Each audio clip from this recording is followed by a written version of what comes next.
Hello and welcome to China Focus. I'm Shelley Zhang. The ancient Mayans believed that December 21st, 2012 marked the end of a 5,000-year calendar cycle. Now, according to an Ipsos survey earlier this year, about 10% of people around the world believe that December 21st will be the date that the world ends. Now, in China, that number is 20%. Twice as high as the average. Now here today to talk about why Chinese people are thinking so much about the end of the world and what they're thinking about, we have Karen Chang and Jason Ma.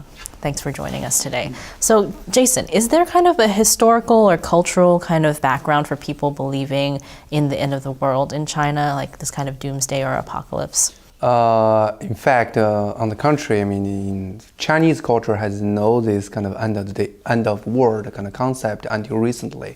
It's different from kind of Western world because the Western they dominate of the Christian belief. So the Bible do have this implication of end of world. There's like doomsday, judgment day. Judgment day, those kind of things. But in China, because for 1,000 years they have this Buddhism religion, and Buddhism don't really care about this world, so they mainly talk about cultivation to achieve the kind of to get to another world. So they don't care whether this world is end of day or not. So they don't have this culture. So it's new to Chinese, and so it's kind of surprising to even to me. Like 20% of people quickly kind of accept this concept. Yeah. So why are so many people talking about it? Is it just that people are more exposed to kind of like popular culture now in China? I think it is. I mean, there's the flourish of the internet. So many more people can get online and not see just what's in China, but those who are able to overcome the censorship can see what everyone else around the world is talking about. And this also gives them something else to think about outside of their daily grind, basically, going to work, coming home. This concept, I think, has prompted a lot of people to think about, if this day was going to be end of day, what am I going to do for the next 2 weeks, next month, next year, or whatever? So it gives them something to think about. So it's just kind of like a novel concept that a lot of people have been bringing up the movie 2012, in which China played a huge part. Right. Indeed, that's true. I mean, about like at end of November, the 3D of 2012 first kind of have the kind of show in China.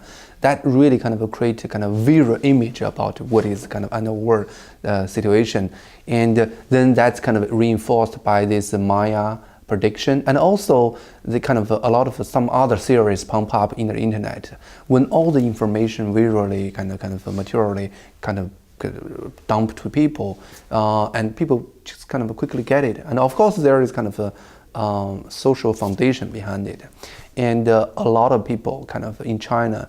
Not kind of a large percentage, but a lot of kind of people in China right now do have this kind of there is no potential kind of hope in their life in China, kind of society. And although material-wise, people in China right now kind of have enough food for most of people, they have clothes, have a house, but spiritually kind of they don't have anything kind of to hand on. And this kind of group of people do have a kind of a reason to think about something started from scratch, something kind of new, something end the current kind of routine life. So this kind of unconscious kind of desire for a change also kind of make people easy to accept the concept of the kind of end of world. So when you talk about people in China are hoping for change, maybe, right. Are you talking about people who are kind of like downtrodden, like we're talking rural migrants, people who have like kind of tough daily lives?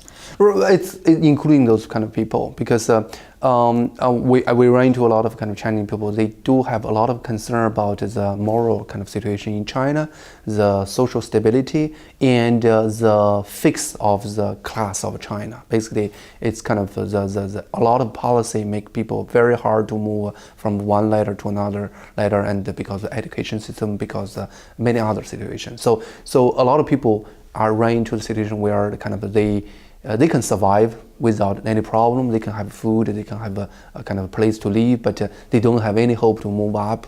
And this kind of a fixture of their life makes them feel like they hope there is change. Yeah.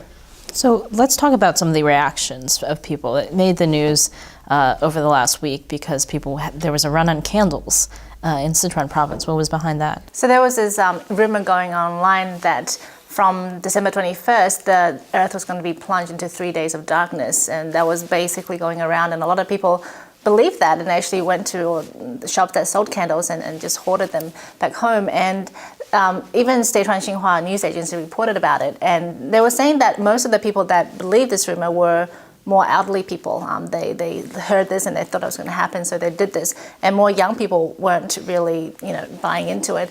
But they did see this happening not in just one isolated place, but in several places around Sichuan province. So that people were kind of believed that they heard this rumor and they basically believed it, that there was going to be 3 days of darkness. Right, I guess this is also probably, if that's old people, they do in our lifetime experience some very material hardship. Like basically they run into a situation where they have little food or something. So whenever they heard this kind of rumor, they will have the mentality like, why not I prepare for it? Because they do experience something like in their younger age. So you're saying if they live through the Great Leap Forward, 3 days of darkness may not seem so hard to believe? They can just prepare for it and it'll be fine. Right. Wow. Okay. Is there a difference in how Chinese people are reacting versus people, otherwise in the world who believe that the world may be ending? Or my understanding is that there is kind of a clear difference. The difference is kind of overall there in China, because this is a concept relatively new to them. So everyone facing this huge amount of information, they have a spectrum of kind of belief. Like basically, you will see some people truly believe, some people kind of somewhat believe, some people laugh at it, and also kind of like 20% of people consider them as the kind of belief category, and a huge, even bigger amount of people put them into the middle ground. And it's kind of different from the what happened in the Western world, because the Western world was exposed to this concept for 2,000 years. So people here already set up their mind. A lot of people kind of they are more kind of clear cut, like I believe it or you don't believe it. So basically it's kind of there are people who are so kind of believe it, so they act on it, they live on it. It's a word called prepper. Basically, the people prepare for this kind of thing in their daily life.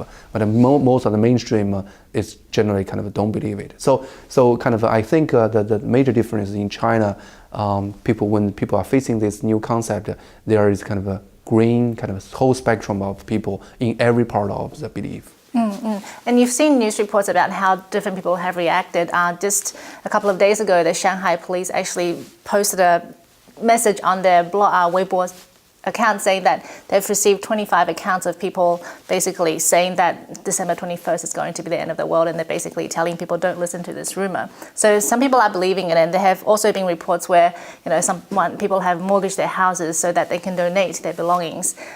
People have sold what they have and started committing robbery. There were two brothers back in 2009 started robbing people because they thought the world was going to end, so whatever they did didn't matter. So you do see this kind of reactions and how people would respond differently to when the world is going to end. Well, you mentioned how the Shanghai police posted something saying the end of the world's not happening. And that's pretty normal, actually. The U.S. government and NASA actually posted something too about how people, it's just a rumor, it's not going to happen, because they're afraid people would hurt themselves or something like that if they believed it too much. But what was one of the interesting reactions on Weibo was what somebody said in a response, like the government has denied the rumor. That it means must be true. It must be true. So that's another very, very Chinese characteristic kind of situation. I mean, because in China, it's always like that.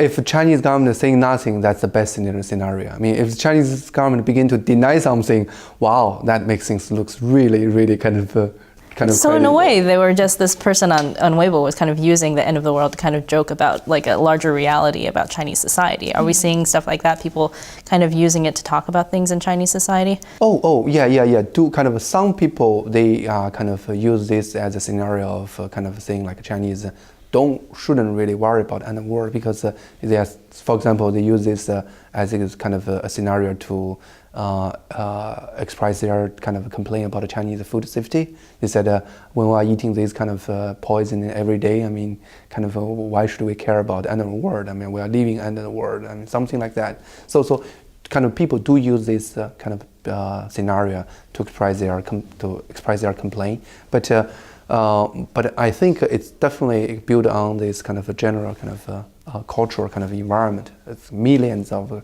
discussion on this so that people can use this as a way to carry on other topic.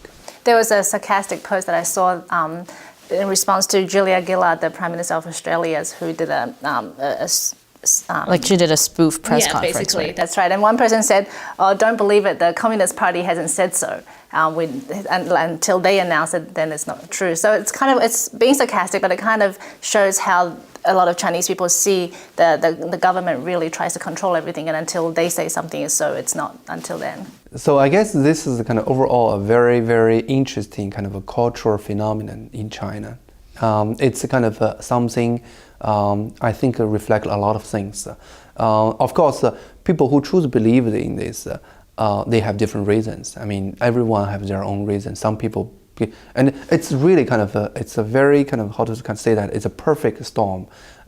It's have nothing to do with religion, because Christian religion in China is not kind of so influential. So all the previous kind of prediction, which is coming from the Bible, which is many people in China don't buy it. But this time it's about profit from Asian culture. People in China truly kind of believe something like that. They value ancient culture. Right. And also it's kind of something like a science. People talking about the reverse of the Earth's magnetic field.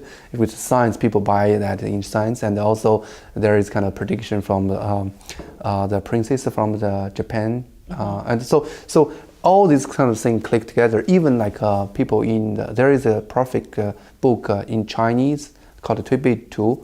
It's in that book they even go back to find a sentence over there talking about in Dragon Year there will be a renewal of the world. So everything clicked together, build up this whole thing, which is perfect for Chinese to accept it. People who believe in kind of Chinese history, who believe in Asian culture, believe in science. I mean, everyone has a reason to buy in it. So that's the reason so many people just kind of get into it. Well, it's not the end of the world yet, but it is the end of our show. So thank you both for joining us today to talk about this topic. And thank you for watching. For other topics on China, join us at ntd.tv.